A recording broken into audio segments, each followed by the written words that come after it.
you are a trainer, you are a coach when it is game time, a mentor for children. You sometimes are a father figure for children, and sometimes you are a friend. For example, Alex Ferguson, if you look at Guardiola, he probably has both.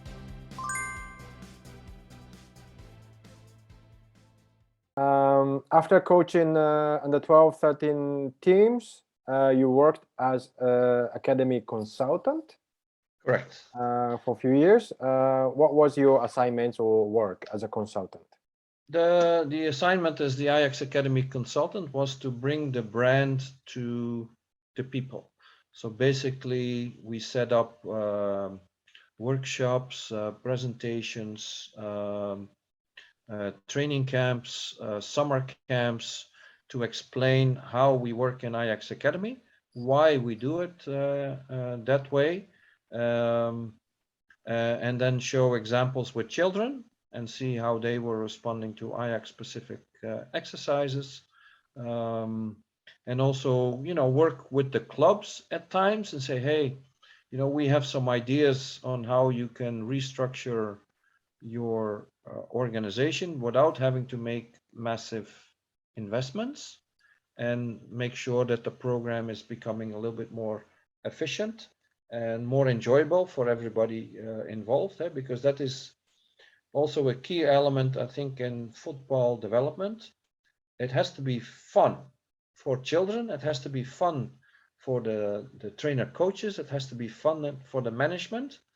It is not, we are not doing brain surgery where you make one mistake and you face consequences. But this is something that everybody needs to enjoy. Everybody needs to work hard, but with a smile on your face. And I think that is an element that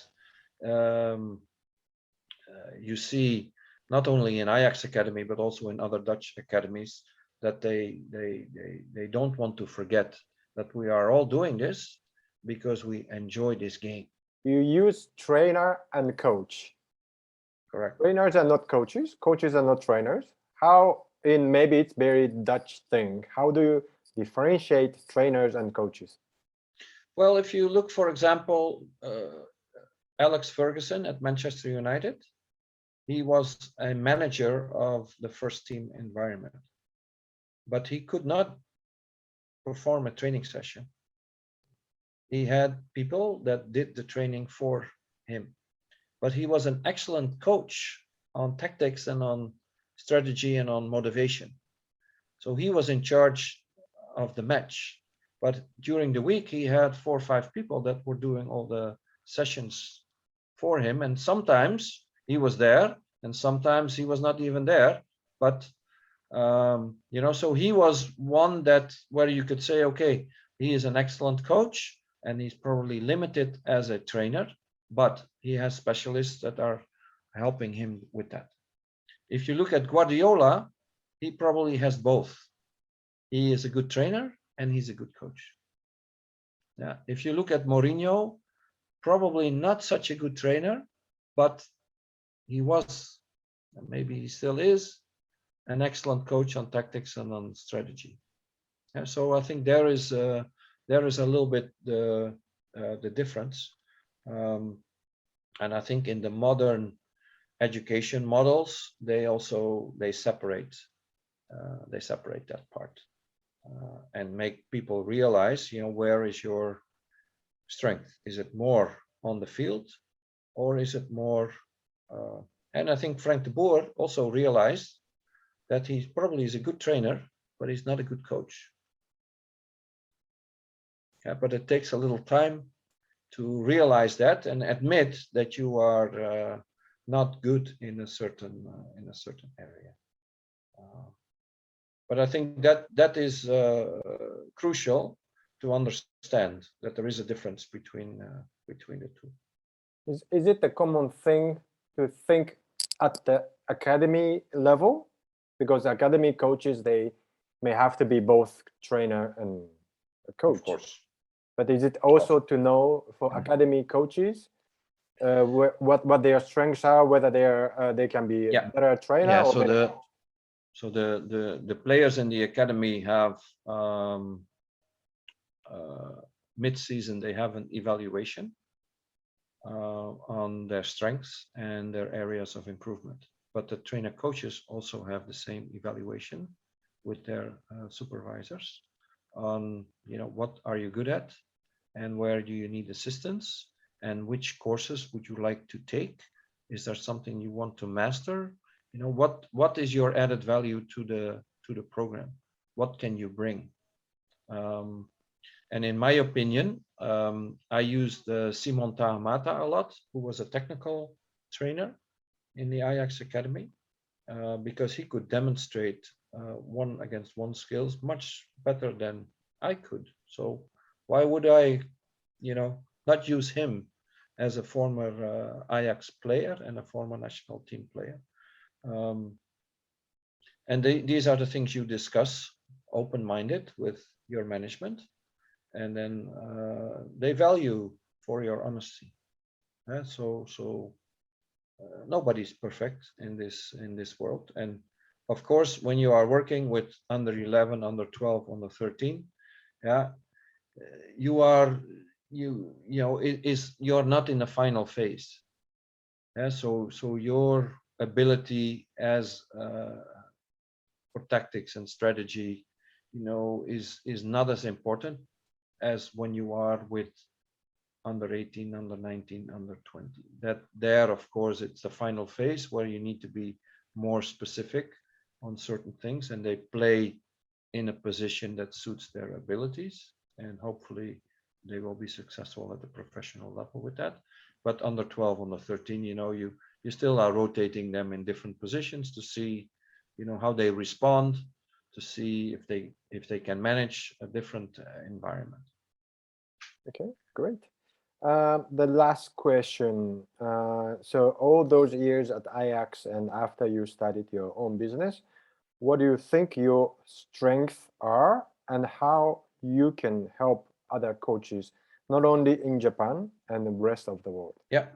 No, you realize you are a trainer, which is the sessions throughout the week. You are a coach when it is game time. But moreover, you are a mentor for children. You sometimes are a father figure for children, and sometimes you are a friend. So you have to put on different hats all the time to make sure that they are comfortable, that they are happy, that they are not scared, and that they can grow the best way possible. I personally think that I'm a better coach than I am a trainer for children. So that's also something you realize. But then in the Ajax format, there is people that are only trainers because they don't want to coach, or they don't like to coach, or they don't have that capacity.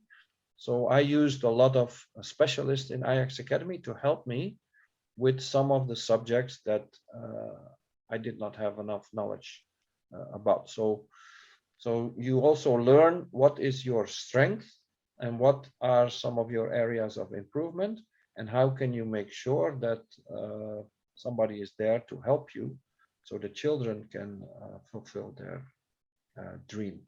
So I think that is important, that you have knowledge and expertise. This is something you want to share, but you don't know everything. And if you don't know everything, you try to find help. And this is the same that we want to do with the players. If a player needs help with flexibility exercises, we have specialists. If a player wants help I want to learn attacking heading, there is somebody that can help him with that in the program, and not necessarily it is the trainer coach of the age group. So you have to always understand that it's not about me, it's not about the trainer, not about the coach, it's always about the player and what can we do to make sure the player can develop. I am interested, I've followed the J League from the beginning in Japan. Okay. I've had many colleagues in China. They all are coming back they're not always very positive about the opportunities. I visited South Korea myself. There's also limitations over there. And I think in Asia, Japan has the best possible opportunity for optimal development because of structure, because of discipline. And I think you've had success with several players in the European leagues. So there's many examples there. And I'm very interested to see if I can add something for the 8 to 12 age groups. If we can change something there on creativity, on self-responsibility, on the capacity to speak to an adult, to give feedback on a training session, and basically have a line of communication already at a young age, that they are not afraid to step out of their boundaries. So I think is for me is a big challenge to and add something. And I hope that there will be an opportunity to showcase that in the future. And then see what happens from there. But I think there's a lot of opportunity for Japan to be a football power in the world, basically.